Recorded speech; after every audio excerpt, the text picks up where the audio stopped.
Wow. I mean, I was genuinely stunned when the news broke yesterday. Just after 2 years of this brutal conflict, it really felt like, well, like a decisive diplomatic move was almost impossible. It did. It felt like deadlock. Welcome to the Deep Dive. Today, we're really digging into the sources around President Trump's announcement, which seemed to come out of nowhere, about the first phase of a peace deal between Israel and Hamas. And the timing, that's what really strikes you. Exactly 2 years? To the Uh, day, since the October 7th attack that kicked this whole thing off. Exactly. We've got breaking news reports here from Fox, CBS, CNN, plus some timelines of the conflict, and critically, some data looking at the military imbalance and the, frankly, horrific humanitarian situation in Gaza that led up to this. Yeah, the background is crucial. So our mission today isn't just, reading headlines. We want to really get into what this phase one actually means on the ground, Yep. the mechanics of this hostage release. How's that going to work? Yep. And understand the huge complexities, Yeah. military, historical, humanitarian, Yeah. that made this specific agreement, this compromise, maybe the only path forward. It really is the breakthrough everyone was hoping for, but maybe didn't quite believe would actually happen. So yeah, let's start right there with the announcement itself. Okay, so it dropped on President Trump's Truth Social platform. That was Wednesday, October 8th, 2025. He just declared Israel and Hamas have signed off on the first phase of the peace plan. And then that classic Trump line, all caps, blessed are the peacemakers. Yeah, sure. What's in phase one? It seems very, very focused, laser focused, really, on immediate steps. Two big commitments. First, the release of all remaining hostages. All of them. All of them. Now, the estimated number is around 48, but the intelligence assessment is that only 21 are likely still alive. The sources are clear, though. They're to be released very soon. Okay, that's huge. What's the second commitment? This is the big one from the Israeli side, strategically speaking.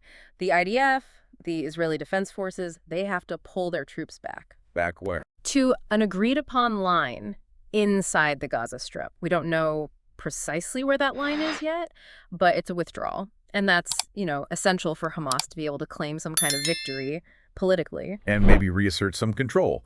It shows how much pressure Israel must have been under to get those hostages back. Exactly. That's the core trade-off in this phase.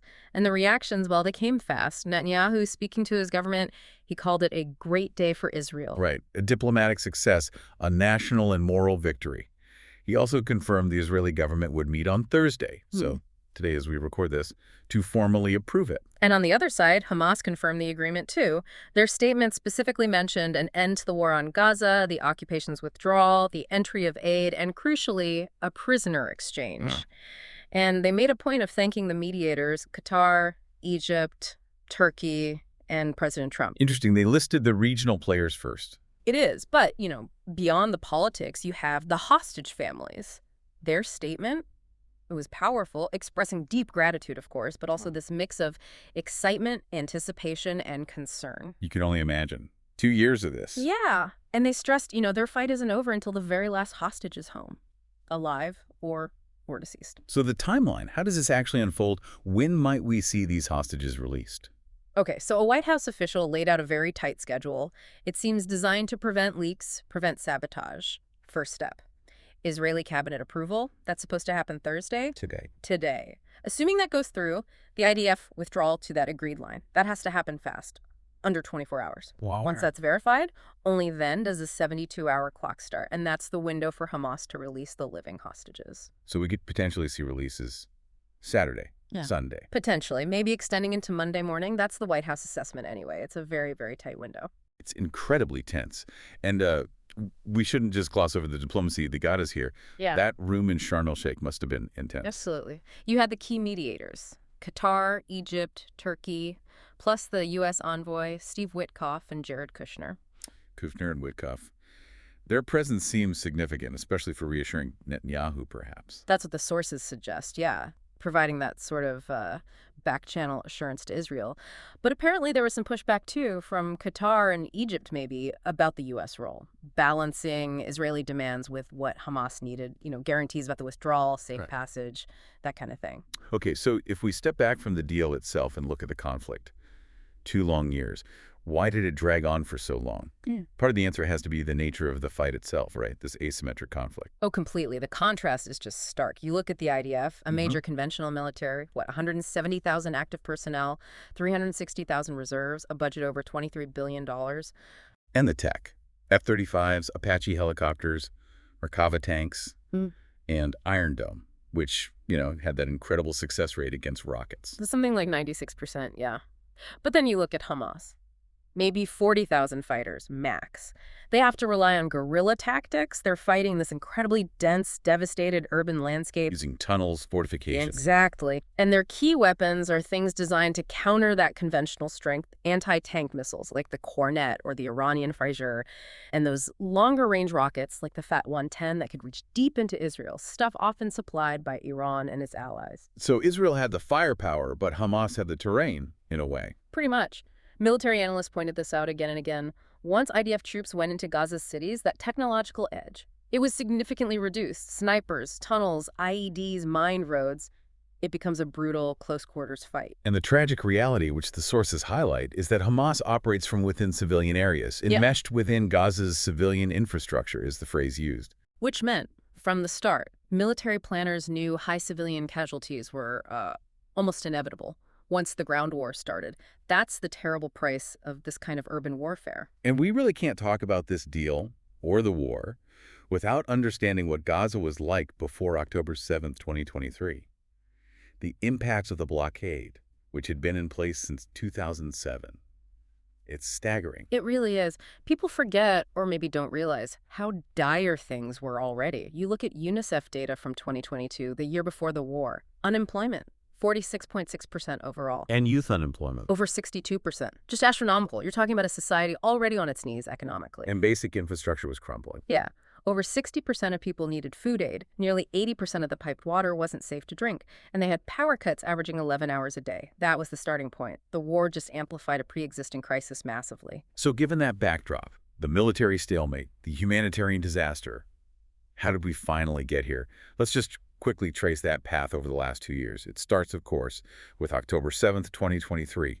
The attack, 1,200 killed, 251 hostages taken. Netanyahu declares war. And it escalated fast. October 9th, the complete siege is imposed. End of October, the ground offensive begins. There was that brief ceasefire in November 23, remember, the first hostage release. 13 hostages came out for over 30 Palestinian prisoners.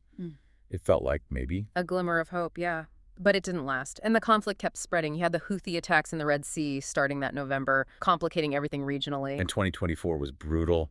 Major strikes, assassinations, Hamas's political leader Haniyeh killed in July, then Hezbollah's leader Nasrallah in September. And Iran got directly involved, firing missiles at Israel in April, and then again just recently on October 1st, 2024. Each of these incidents pushed a comprehensive deal further away, it seemed. Plus, the international pressure was mounting. The ICC seeking arrest warrants in May 2024 for both Netanyahu and Hamas leaders for alleged war crimes. That had to have an impact. Definitely. Feeling isolated internationally probably pushed both sides eventually towards finding some kind of off-ramp. And then the pressure inside Israel itself became immense, didn't it? Right. Especially after August 31st this year. Right. When the bodies of 6 hostages were found in that tunnel under Rafah, that discovery just unleashed massive protests in Israel. The demand was clear. Prioritize getting the living hostages back, whatever the cost. So that intense pressure, internally and externally, seems to have forced this Phase 1 deal, focusing squarely on the living hostages and the IDF withdrawal. Exactly. And this is a big but. Trump's announcement only covers part of the original peace plan that was being negotiated. Our sources say there are really significant, thorny topics left unresolved, deliberately set aside for now. Okay, like what? What's the unfinished business? Well, the big one is the rest of the prisoner exchange. Remember, Hamas's statement mentioned it. The original deal apparently talked about releasing 250 Palestinian prisoners serving life sentences, plus another 1,700 Gazans detained since the war started. Wow, that's a huge number. Phase 1 doesn't touch that. Not directly. It's focused almost entirely on getting the living Israeli hostages out. So that massive, politically explosive prisoner exchange, that's been kicked down the road. It's a problem for another day. Okay, what else was left out? Hamas disarmament. That was supposedly a key part of the original 20-point plan. Hamas had to completely disarm. Which they were never likely to agree to up front. Exactly. Sources say they had deep concerns, could they trust Israel not to just re-engage militarily once the hostages were out and Hamas had given up its weapons? They see those arms as their only real leverage. The plan apparently offered amnesty for fighters who gave up arms willingly, but still. A huge sticking point. Yeah. And then there's the massive question. What happens to Gaza? Who governs it? Right. The blueprint, the 20-point plan, talks about a temporary transitional governance run by a technocratic, apolitical Palestinian committee. Technocratic and apolitical, meaning not Hamas, not Fatah. That seems to be the idea. Bypass the established political factions entirely, focus purely on logistics. Reconstruction, aid distribution, not political leadership, at least not initially. And who oversees this committee? An international board of peace.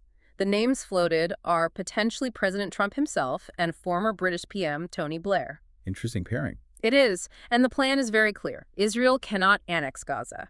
Palestinians should be encouraged to stay.